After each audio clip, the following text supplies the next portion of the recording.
अभी सब्सक्राइब करें हमारा चैनल और पाएं अनोखा बंधन के सारे शानदार एपिसोड्स।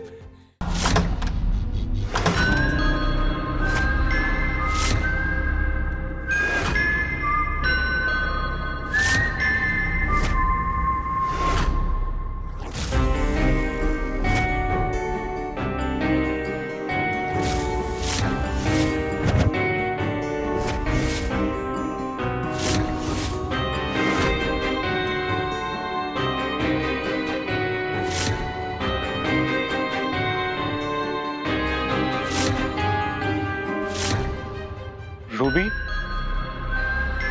रूबी यहाँ है। बेटा उठ के बैठो। रूबी,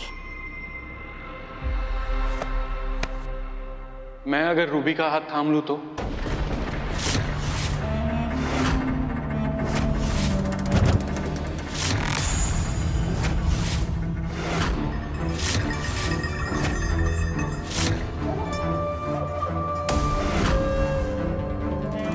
मैं तो बस यहाँ से गुजर रहा था तो सोचा मैं वरदान से मिलता जाता हूँ, पर जैसे ही मैं बाहर आया दरवाजे के पास मुझे चीखने चिल्लाने की आवाजें आने लगी। मैंने सुनने की कोशिश करी, समझने की कोशिश करी तो समझ में नहीं आया कि क्या ही हो रहा है। देखिए, मैं समझ सकता हूँ इस वक्त रूबी पर क्या बीत रही होगी और आप लोग भी कितने परेशान होंगे, पर मैं आप लोगों को एक बात बता देना चाहता हूँ कि मुझे फर्क नहीं पड़ता कि किसका बच्चा है।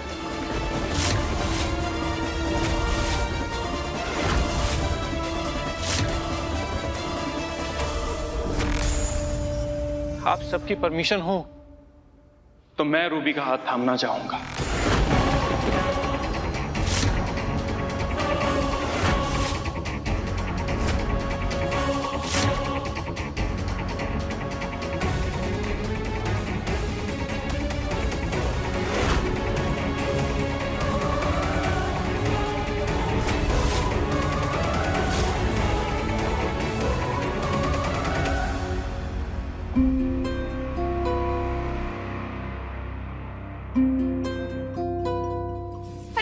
सोचा था कि हमारी बहन की शादी किसी राजकुमार से होगी, लेकिन ये कबीर, अरे कितना कमा लेता होगा वो,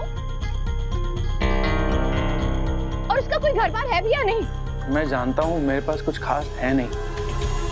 कोलकाता में छोटे मोटे शोज करके, बर्थडे पार्टी, शादियों में गा बजाकर मैंने अपना गुजारा किया है। शायद मैं बड़ा आदमी भी नहीं हूँ, कभी इतनी धन दौलत की जरूरत ही नहीं पड़ी, क्योंकि जिंदगी में कोई ऐसा था ही नहीं जिसके लिए इतनी मेहनत करता। पर अगर मेरी शादी तुम्हारी बहन से हो जाती है तो मैं वादा करता हूं मैं दुगनी मेहनत करके उसे हर वो खुशी देने की कोशिश करूंगा जो यहाँ मिलती है। और मान लीजिए हम धन संपत्ति दान भी कर देते हैं, लेकिन आपको क्या? अरे हमारी बहन क्या जीवन भर एक अंधे आदमी की लाठी बनकर रह जाएगी? मैं जानता हूं तुम ये सोच रहे होगे ना कि एक अंधे आदमी से रूबी की शादी करके, नहीं, मैं समझ सकता हूँ, तुम बिल्कुल सही सोचते हो, गलत नहीं है। देखो वरदान, मुश्किल तो होगी, पर मुझे अपने आप पे भरोसा है, मैं कभी भी रूबी पर बोझ नहीं बनूंगा। अरे हमारे जमाने में अगर किसी से ऐसा पाप हो जाता था ना, तो लड़की को गांव से बाहर निकाल दिया जाता था।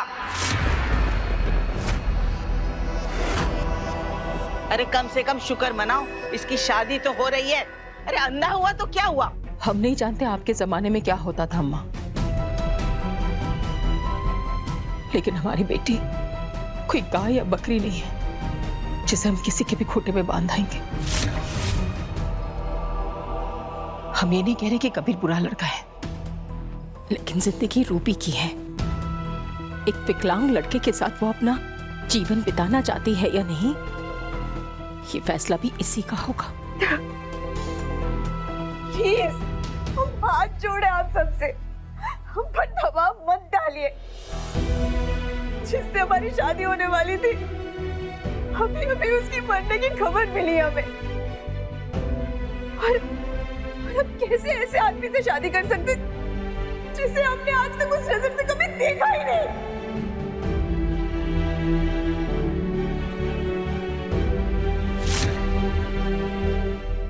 सब कुछ इतनी अचानक हो रहा है कबीर कि मुझे समझ में नहीं आ रहा। ये जानते हुए भी कि रूबी गौरव के बच्चे की माँ बनने वाली है, तुम उसे अपनाने को तैयार हो। तुम जो अपने दोस्त के परिवार के लिए कर रहे हो ये मैं कभी नहीं भूलूंगा। लेकिन अगर मैं तुमसे एक विनती और करूं तो क्या तुम अपने दोस्त पर एक और उपकार करोगे?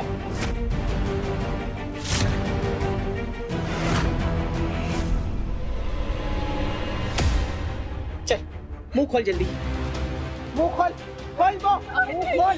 ये क्या कर रही हैं आप? सारी समस्या बच्चे की वजह से है ना। आज ये पपीते की चटनी खिलाकर इस समस्या को हमेशा के लिए हम मिटा देंगे। दादी दादी दादी रुक जाइए।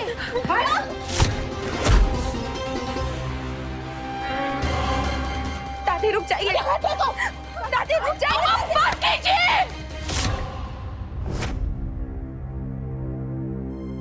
हमें उम्र और रिश्ता दोनों का लिहाज भूलने पर मजबूर मत कीजिए। सारी जिंदगी अपने बेटों और बेटियों में हमेशा फर्क बनाए रखा। कभी हमारी बेटी की जरूरत प्यार से हाथ नहीं फेरा। फिर आज हमारी बेटी की जिंदगी का फैसला करने वाली अब होती कौन है?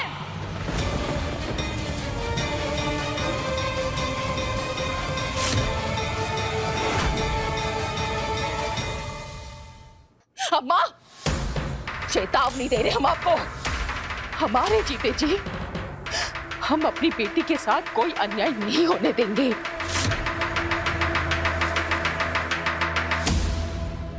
अगर आपको हमारा ये फैसला मंजूर नहीं है तो आप भी जा सकती हैं जहां का बेटा चला गया है।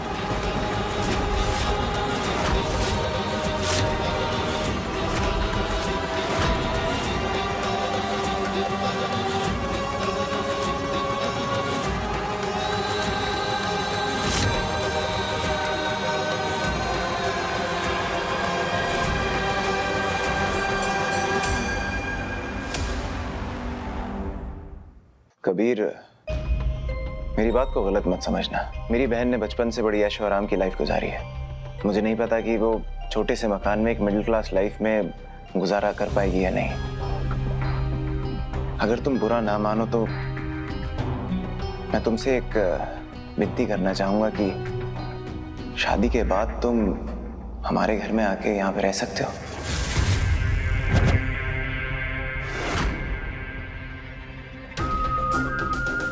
ठीक है वरदान, मैं तुम्हारी बात मान लूंगा, लेकिन एक शर्त पर। कैसी शर्त?